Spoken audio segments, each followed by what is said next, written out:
So magandang hapon po sa inyong lahat mga kaibigan, Luzon, Visayas at Mindanao at kahit sa iba't ibang panig ng daigdig. Welcome back to my channel, Katutubo TV Vlog. So sa hapon po nito mga kaibigan ay mayroon po akong isang isi-share sa inyo na panibago na namang kababalaghan.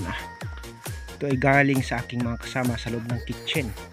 So nakita nila doon sa kanilang kamatisan. Ito ay walang iba kundi ang trying kamatis mga kaibigan. Ayan. So nakita po ninyo mga kaibigan yung kamatis. Ang kamatis po nito ay ang kabila ay kamatis din naman pero para siyang mangga. Ayan oh. So kumbaga kambal po siya mga kaibigan. Pero hindi po siya magkaparehas ang laki or size. Siya ay maliit ang kabila. Parang namumukhaan ko yung kabila parang mangga. Style mangga yung kabila mga kaibigan oh. Ayan. So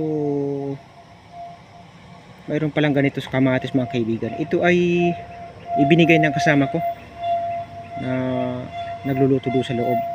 Kasi nakapunta ko kanina sa kanila. Pinakita sa akin. Tapos sabi ko ipapainit ko muna sa araw. Bibilad ko sa araw tapos pag natuyo, pag pwede yung buto, itatanim natin. Ayan.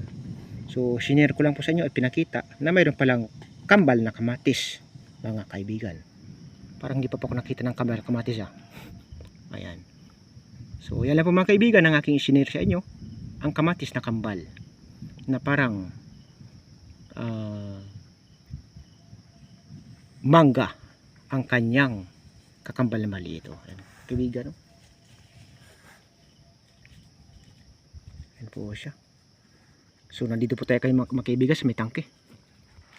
Habang naghihintay ng tubig natin na mapuno. Ayan. Paawas na po siya mga kaibigan. So thank you so much po sa inyo lahat mga kaibigan.